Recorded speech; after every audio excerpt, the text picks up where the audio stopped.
О сериале «Слово пацана», который сняли в России, слышно буквально из каждого утюга. Это произведение киноискусства рассказывает о казанском феномене, когда формировалось много подростковых банд. В этом видео я расскажу вам, как и из-за чего появились все эти банды, что в них происходило на самом деле и к каким ужасам это приводило. А в конце видео вы узнаете, из-за чего подростки вступали в преступные группировки. Приятного просмотра! Сегодня я бы хотел рассказать вам про СССР. 70-е и 80-е годы во всем мире характеризуются развитием новых технологий и постоянным прогрессом. Инженеры создавали прообразы современных компьютеров, развивалась автомобильная отрасль, проводились передовые исследования в самых разных областях. Но в эти же годы в СССР, помимо научного прогресса и развития, происходила серьезная деградация общества. Появились уличные банды, маргинальные группировки, которые часто в будущем переросли в организованные преступные группировки. Где происходили такие процессы в жизни общества? Да по сути во всей стране. Но больше всего отличился татарский регион. В те годы именно в Казани сформировалось особое движение среди молодежи. Подростки и другие несовершеннолетние создавали целые банды. В них входили все желающие, которые жили на одной улице, и именно по названиям улицы называли группировки. Например, существовала банда Калуга, Лысогоровские, Сквер и много-много других. Но на самом деле все эти события слишком сильно романтизированы. Я считаю, что это было ужасное время для всей нашей страны. Даже ученые изучали казанский феномен, о котором я бы хотел вам и рассказать. Вообще, точные причины возникновения этого феномена до сих пор неизвестны. Я пытался найти для вас точное заключение, почему все-таки дети вставали на преступный путь. Но мнения официальных лиц и исследователей серьезно разнятся.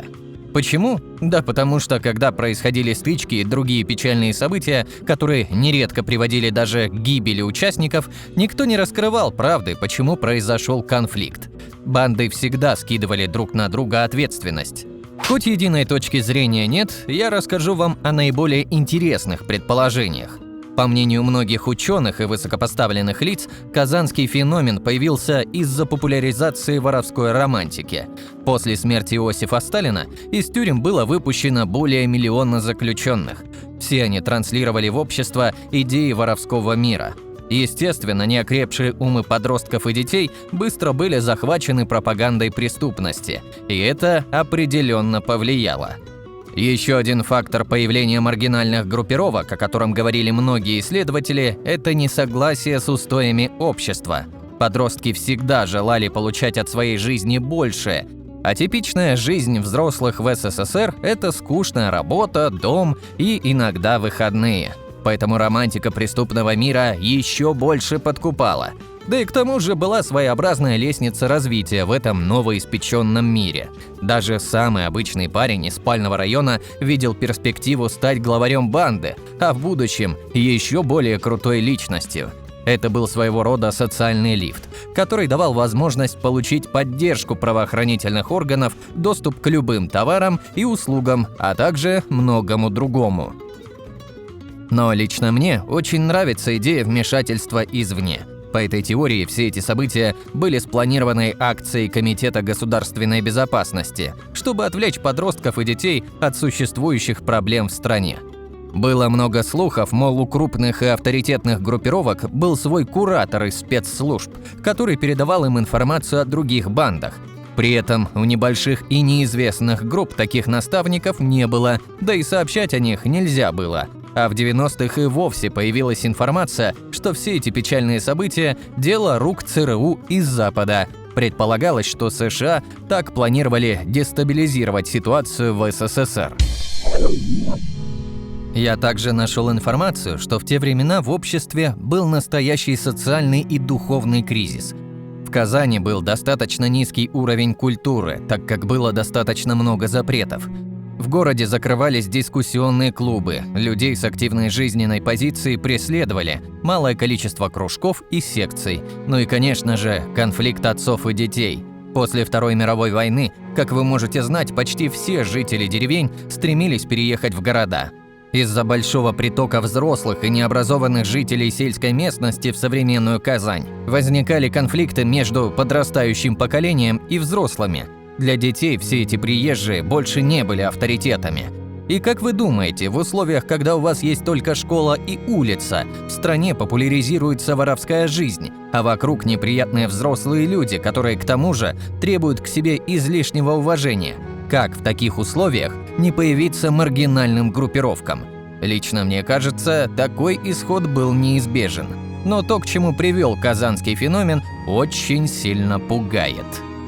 Вообще-то, сколько всего было в те времена банд в Казани, просто поражает. Я нашел информацию о том, что в начале 80-х, по официальным данным МВД, в городе существовало 90 преступных подростковых группировок, а некоторые из них насчитывали сотни участников.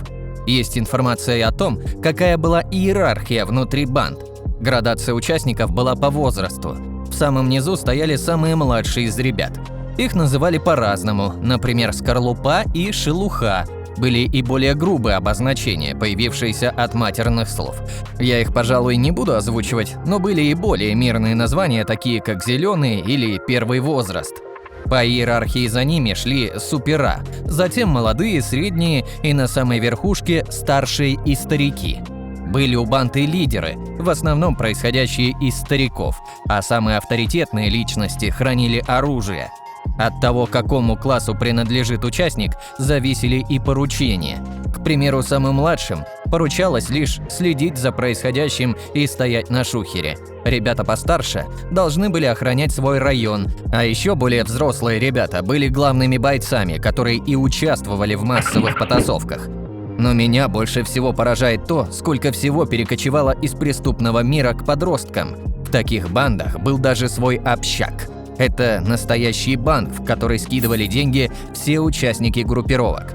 Все деньги, которые туда попадали, были добыты преступным путем.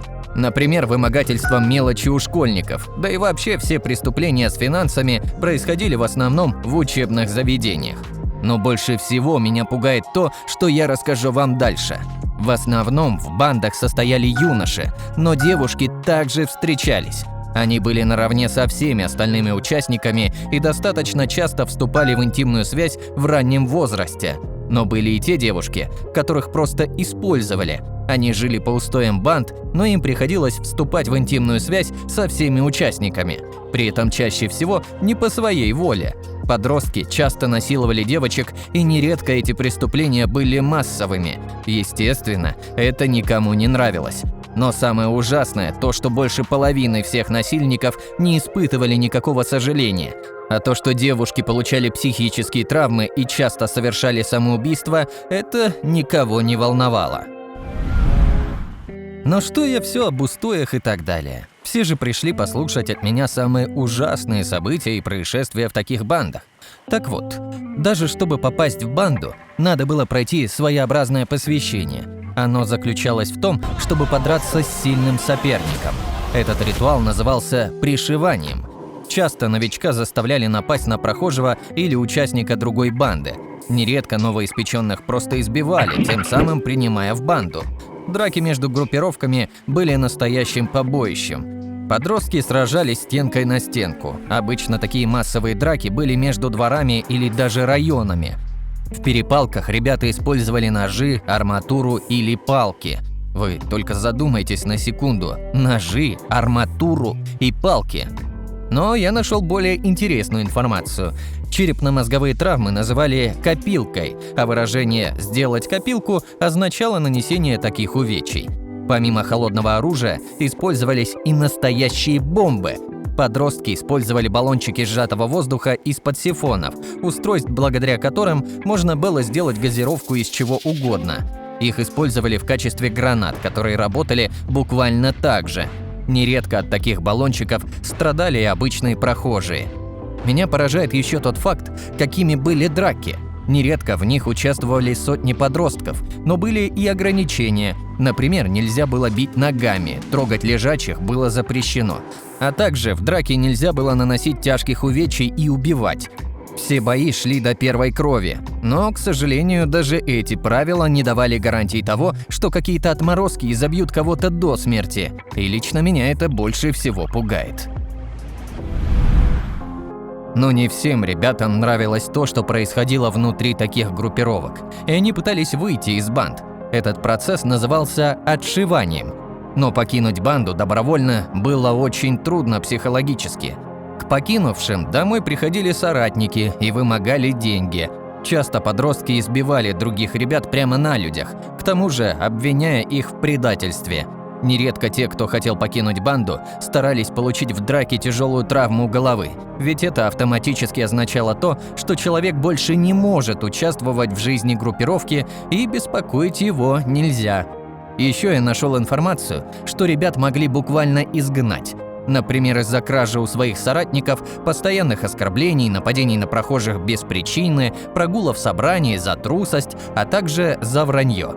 Но самое удивительное, что из банды изгоняли наркоманов. Вообще в таких группах придерживались здорового образа жизни. За курение и употребление алкоголя ребят могли избить. Этим-то такие банды и отличались от обычных гопников. Был и пацанский способ выйти из банды. Те, кто выдерживал избиение большой группой, считались свободными. Они могли спокойно покинуть группировку или перейти в другую, но тех, кто не выдерживал подобных испытаний, публично унижали. Таких ребят оплевывали, к ним массово, мягко говоря, применяли акт мочеиспускания.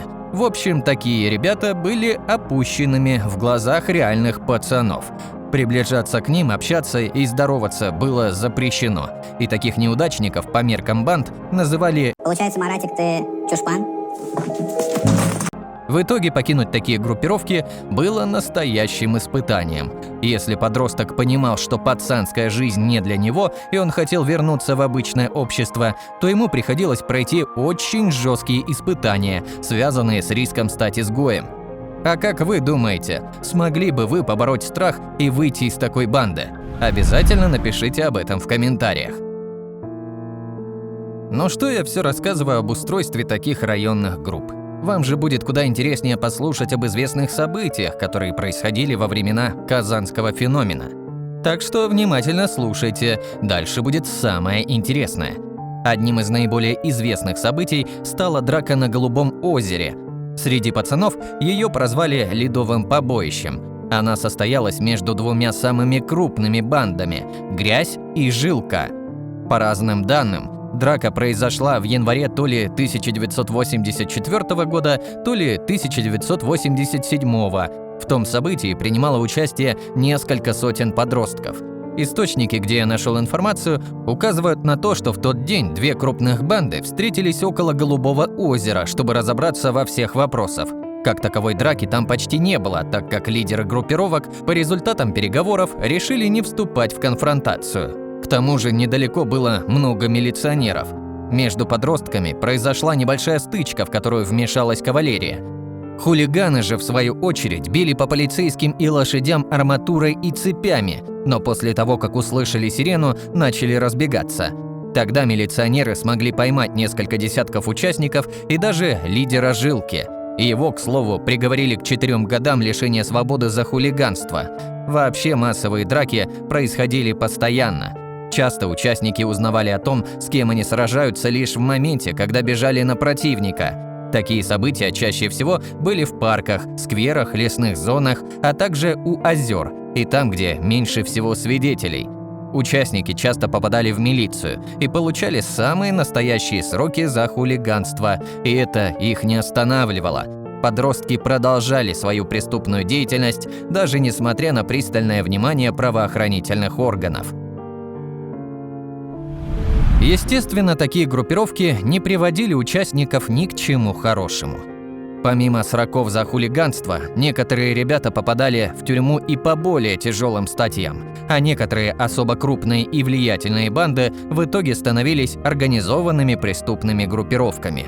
В них все было уже куда строже и хуже. Специально для вас я нашел, что пацанская банда Горки в итоге превратилась в ОПГ «Перваки». Участники этой уже бандитской группировки совершали самые жестокие преступления. Они уже отходили от пацанских понятий, не соблюдали те устои и правила. ОПГ имели свои преступные бизнесы, торговали наркотиками, нередко нападали на неугодных им людей и даже убивали их. А пацанские разборки стенка на стенку превратились в настоящие перестрелки между бандитами. И если честно, это не может не пугать, так как обычные ребята превратились в самых настоящих бандитов. И, естественно, правоохранительные органы не оставались в стороне. Милиционеры проводили воспитательные беседы в школах, пристально наблюдали за особо крупными и известными бандами, а также часто показательно сажали подростков в тюрьму за хулиганство. В общем, милиционеры делали все, чтобы дети не пополняли ряды этих пацанских банд. Но, к сожалению, эти процессы было не остановить, и на то есть причины. Я уже рассказал вам, из-за чего возник казанский феномен, и в доказательство этой теории можно привести очень занимательную статистику. Почти все участники банд были родом из неблагополучных семей. Родители таких подростков злоупотребляли алкоголем, часто ругали детей и даже избивали. Ну и, естественно, все это очень серьезно влияло на неокрепшую подростковую психику.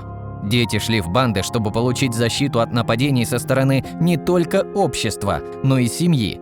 По результатам опросов, половина участников группировок шли туда, чтобы получить защиту, и еще где-то 40% шло из-за мести за товарища, и целых 5% детей попали в банды по принуждению. К сожалению, в те времена другого выхода, кроме как дружить с пацанами, не было. В школе тебя могли побить хулиганы, на улице ограбить. А в случае, если ты принадлежал какой-то банде, ты был в безопасности. Так что многие дети выбирали путь преступности, переживая за себя. И это не может не пугать. Сегодня мы с вами разобрались, как появились и какие были устои в подростковых бандах, которыми вдохновлялись создатели известного сериала «Слово пацана». Спасибо за просмотр. Не забывайте подписываться на канал, ставить лайки этому видео, если оно было полезным и интересным. И до встречи в следующих видеороликах. Пока!